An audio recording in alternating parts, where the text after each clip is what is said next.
we'll do this one. Yeah. I'll embarrass myself real quick. We'll do this. Let's see if this works. It should. Yeah, here we go. We need to get you some tenor energy so you forget what shame is. So this is, I wrote like a small album. I called it With Love I Let You Go. Back in I wrote it, I think 2021. And it was just inspired by like learning to like let go of something that was hurting you kind of thing, where it was like something was hurting me. And I was like, despite how much I cared about it, I had to let go because I was miserable. And through that, having this like experience of like, oh, well, I was hurt so badly by this, I don't think I can open up like that again. And meeting like a new person in your life who gives you that, like helps you pick up the pieces. Like they don't fix you. They help you put. Yeah, for sure. So I wrote this song about like saying that, you know, you will always carry those scars with you, but like they're going to heal. Like, and there was I think I might have even referenced it. There's the Japanese tradition, kintsugi, I believe it is, where it's like when something breaks, they don't just glue it together. They like glue it with gold. Oh, yeah. Like, no, I know what you're talking about.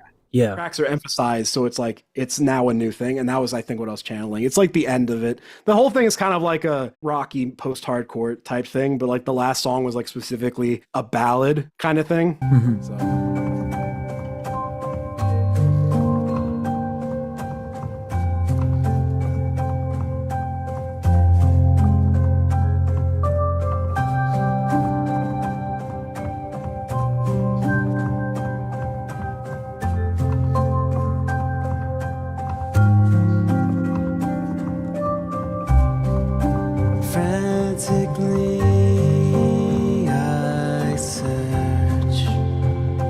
What's left of my heart after I watch as it's cast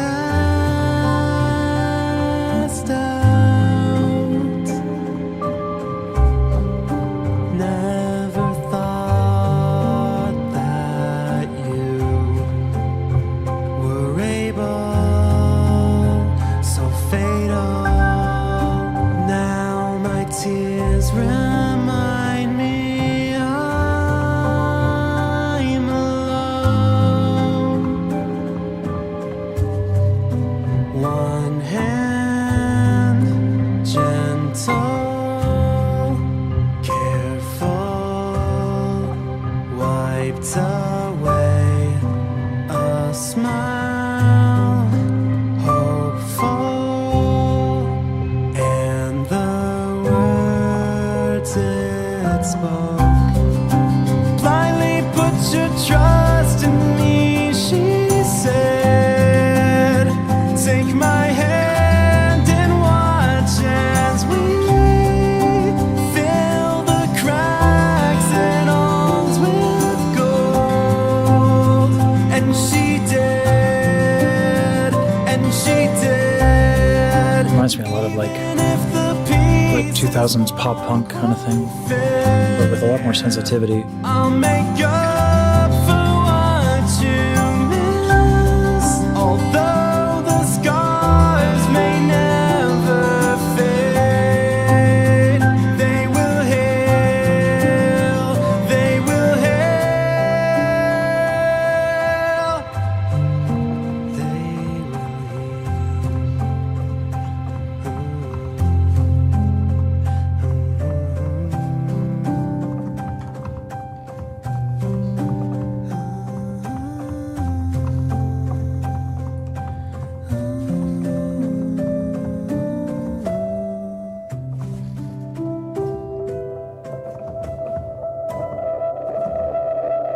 There's a lot of sound design going on in the lows. Yeah, I was really into like this very like, so like your head's against like the piano as you're listening to it kind of thing. Yeah, I was yeah. really felt piano at the time, but like I'm sure nowadays I could sing that better because there's parts of that I'm just like, ooh, I would need to. If I was doing that nowadays, it'd be like retake. But at like that's kind of, I feel like in general, whenever I've tried to sing, I always have that like not twang, but like that kind of brightness that like pop punk has. I always say that I have a really good Tom DeLonge impression. Where are you? You know. Yeah. The type of stuff. I mean, if you want a different tone, yeah, I can help with that too. But if you want to lean into it, we can help with that. there's a here's me in my sentiment, and you correct me if this is something you want to maintain, because the way that I like to think of it is that it's not about a good and bad, it's about choices and cause and effect. There is perhaps like a trepidation, a hesitance in the earlier part of the song.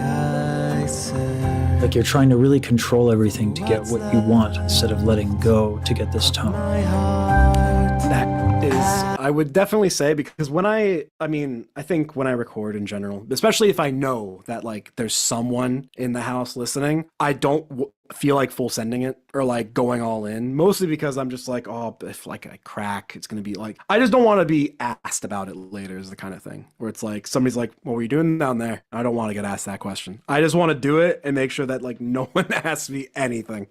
And there's times where like I'll get the chance and then I go all in and stuff like that. Especially on this song, I feel like I was I was a little bit more pulled back, especially with the subject matter. Sure. I can try to find a And so, song. by the way, like, so you say that, and then you send it here. Take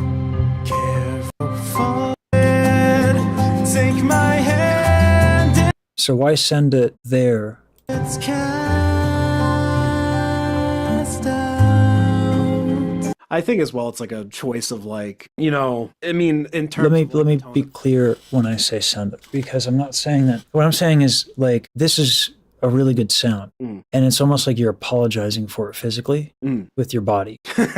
yeah. So It's because I mean, I feel like as well as that there's like, especially during this time, because I would have recorded this 2021. So I was still trying to get better with it. And I think what it might have also been is that like, I'm so hyper focused on just trying to hit the note properly that I'm actively not like, I'm not sitting, I'm like not in a proper posture, or like, I'm not really paying attention to like technique. I'm just so focused on just trying to get the note right that I'm not paying attention to anything. So I'm doing it based on like how it feels, I guess. well, good. First of all, so how it feels is actually how you like. This is. You have a lot to say, man. There's a lot here to really like. And I'd love to help you like unlock any like. Yeah, I would. There shouldn't be any hesitance when you're delivering this. It's good, man. So the hesitance. Yeah, it's just really hard. There's always just the case of like there's something in me that I'm like I don't understand. I struggle to understand it a lot of the time. Of like, where is it coming from? I can't figure it out sometimes. I can. I'm like, oh boy. So you have my booking link. If I could encourage you to right now book something, because I would love to work with you on this stuff, because I think it wouldn't take long, to be honest with you. I can pull it up and I will probably fill that out, because it's so, I guess, how do I describe it? It's very frustrating for me when I have an idea for something and in my head I'm like, I can't do that, like, or it's just like, I'm like, I don't think I could do that the way I want to do it. And that, I mean, that just sucks in general. Yeah, no, it drives me insane. Until I worked with Diane, like it was like, yeah, no, it was like it sounds so dramatic, but like torturous to want to sing this music that happens to be like opera happens to be difficult. Yes. That's not why I fell in love with it. Yeah. Yeah. I'm gonna play a song that for me, it's a song that I always tell people, I wish I could hear this for the first time again. Like, Yeah. I wish I could erase my memory of hearing it for the first time because I was so struck by it. But it's like, if I had the know-how to do it, I would do it all the time. It's by a band called The Deer Hunter, and it's the first song off their first album, and it's just pure a cappella, and I was so just struck by it.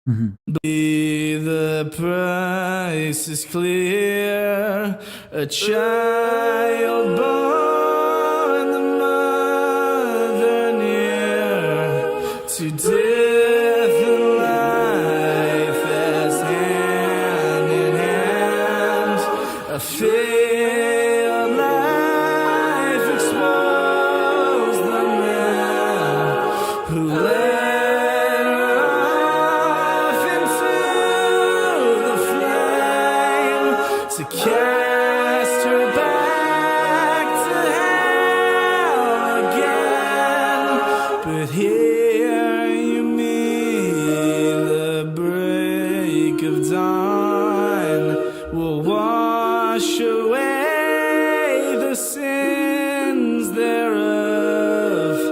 unto the lake beyond the tree. The child waits alone is he. The flame is gone, the fire remains. The flame is gone, the fire remains. The flame is gone, the fire remains.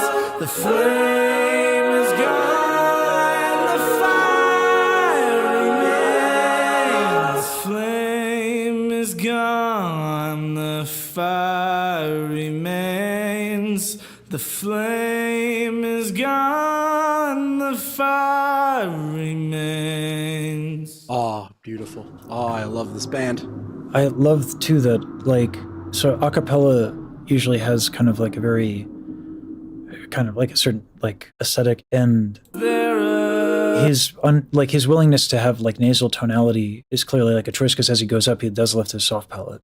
So like the aesthetic is like very intentional, and it does make it like remarkably different in a good way. Like it's distinct. And almost every album of theirs, they start, and it starts with an acapella, and every time I'm like, there's no way he's gonna top himself, and then he tops himself, and it's incredible. That's dope. He is one of my favorite songwriters. He actually, I feel like something about the way he writes changed how I viewed music could be written. Kind of thing. Also, he's just in general crazy vocalist. There's a video of him singing, which I want to pull up. There's a song that they have called "His Hands Matched His Tongue," and there's a very long note he does, but this one live performance he does it, and he goes for age at a really high note too.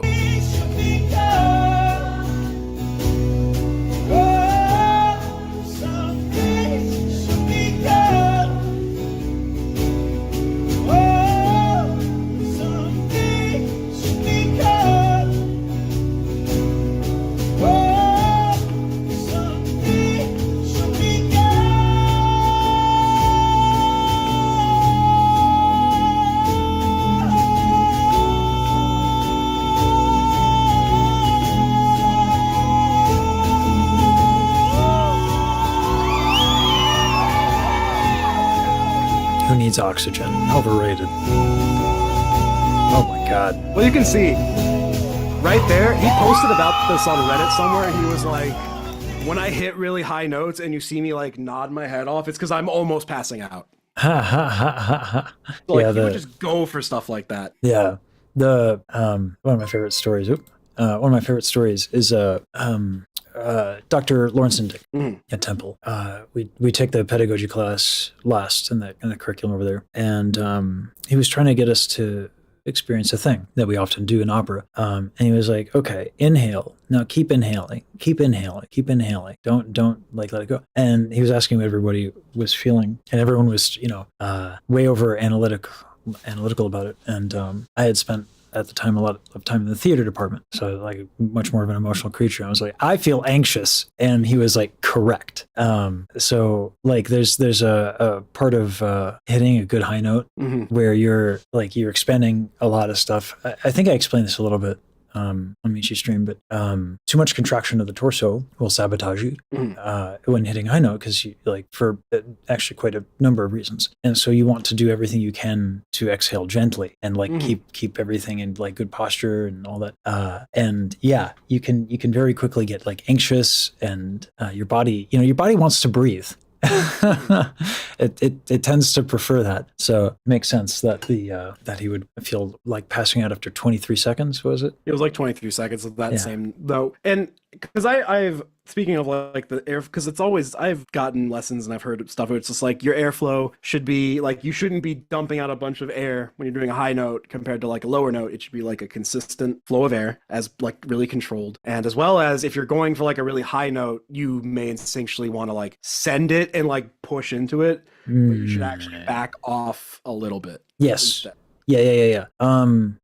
But it can get weird. It depends on what you want to do with dynamics. Like you shouldn't push a lot of air through, but like sometimes I tell folks less air, and then they kind of like collapse their posture thinking that means relaxed. And it's like not not quite what that means. Actually, I was working with a student this morning who was like, trying to like be really relaxed, the work that we had done the lesson prior. And I was like, so you've taken away something that you misunderstood what I was going for. I was like, I want you to be able to move all of the muscles that were tight, but that doesn't mean you can slouch, because he wants to sing more demanding stuff. If you want to do Tom Waits, slouch away. And I do love that stuff. Step right up. It's slashes and dashes galore. Step right up.